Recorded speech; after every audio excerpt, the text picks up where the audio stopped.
Magandang umaga po sa inyong lahat.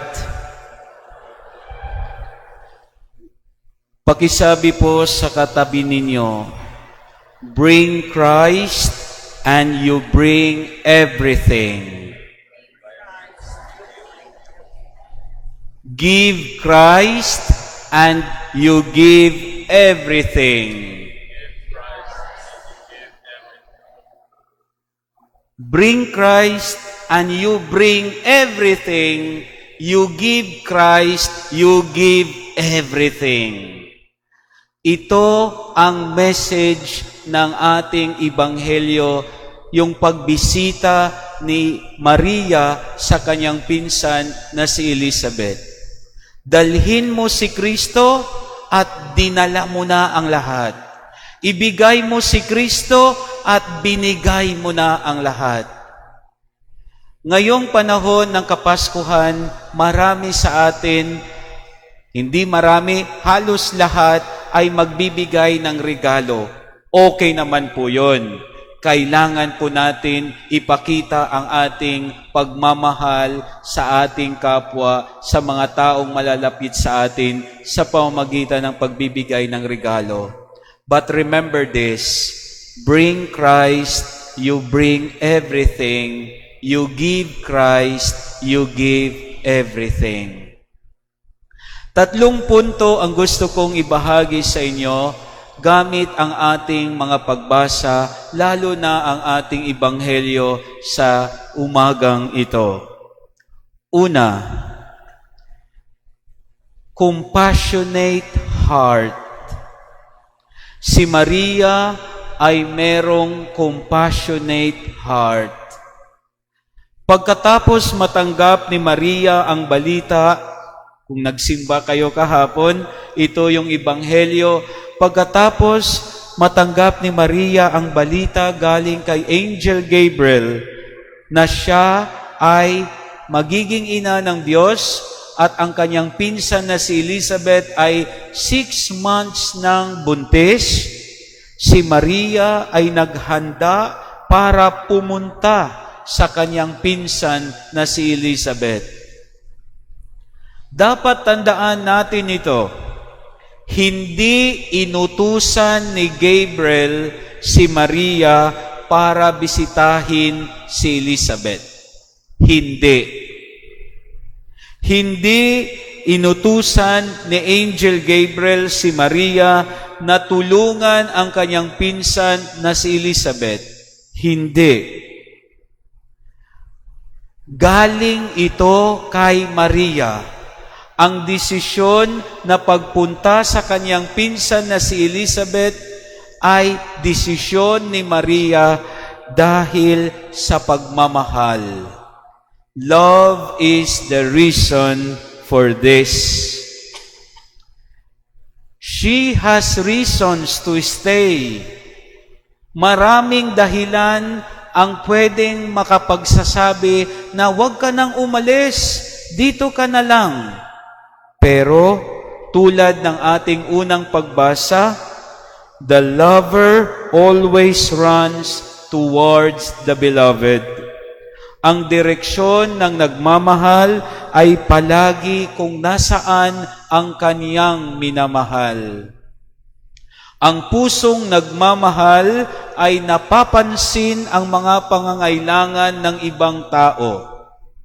Ulitin ko, ang taong nagmamahal, ang pusong nagmamahal ay napapansin ang mga pangangailangan ng ibang tao. Si Maria, napansin niya na dahil ang kanyang pinsan na si Elizabeth ay buntis, kahit siya ay buntis din, napansin niya na kailangan ni Elizabeth ng tulong. Ang pusong nagmamahal ay napapansin ang mga pangangailangan ng iba. Meron po akong isang seminarista na may compassionate heart sa mga aso, sa mga pusa, sa mga hayop.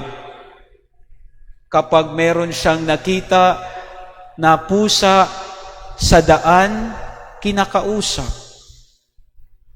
compassionate heart. May kaibigan naman ako na may compassionate heart sa mga batang nasa kalye. May mga nakahanda ng coins, biscuits na nakaabang sa mga batang nasa traffic lights. Yan si Maria. May pusong nakakapansin sa mga taong nangangailangan. A compassionate heart is sensitive to the needs of others. A compassionate heart is sensitive to the needs of others. Pangalawa, una, compassionate heart.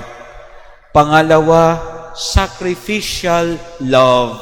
Sacrificial heart. Dapat nating pakatandaan na buntis na si Maria at this time.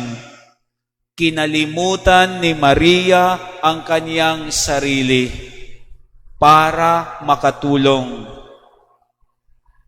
Alam niyo po, yung distance sa bahay ni Maria hanggang sa bahay ni Elizabeth ay 145 kilometers lang. Lang, Father? Yes. Imagine, buntis si Maria, naglakad, hindi lang 1 kilometer, hindi lang 2 kilometers, 145 kilometers from the house of Mary to Judea, to the house of Elizabeth. This is sacrificial love. Kahapon, kumain po ako sa isang restaurant kasi nagutom ako. And in front of me, ako lang mag-isa ha, walang kasama. In front of me, meron isang mag-ina. Yung bata gusto pang kumain, pero ubos na ang kanyang pagkain. Pero si nanay, yung gusto niyang ikain, yung gusto niyang kainin, ibinigay niya pa sa kanyang anak. That is sacrificial love. Pangatlo, and this is the last, we are asked to bring Jesus. Sabi ko nga kanina, bring Jesus, you bring everything. You give Jesus, you give everything. Mga kapatid, si Maria ang kauna-unahang missionary. Si Maria, dinala niya ang kanyang anak na si Jesus, hindi lang sa kanyang sinapupunan, kundi sa kanyang puso. Ito ang imbitasyon sa atin ngayon.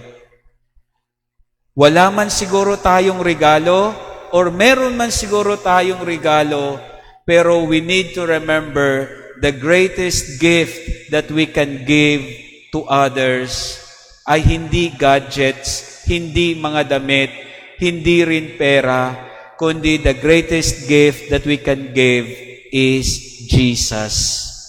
Sana maibahagi natin si Jesus sa ating kapwa. Maibahagi natin si Jesus sa ating mga kapitbahay, sa ating mga mahal sa buhay. Muli, pakisabi muli sa katabi mo, bring Christ and you bring everything. Pakiulit po. Give Christ and you give everything. Amen. Magsitayo po kayo.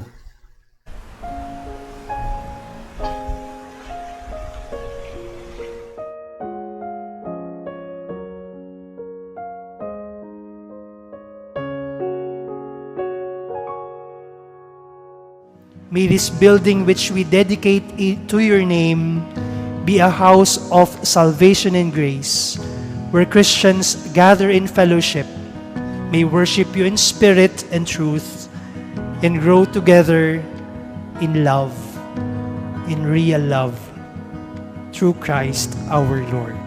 Amen. Maraming salamat po at magandang gabi sa inyo lahat. Mga kaparokya, mag-like and subscribe na po sa ating official YouTube channel www.youtube.com/hfprojas at sa ating Facebook page www.facebook.com/hfprojas at manatili nakatutok sa ating Facebook page para sa mga updates. Maraming salamat po mga kaparokya.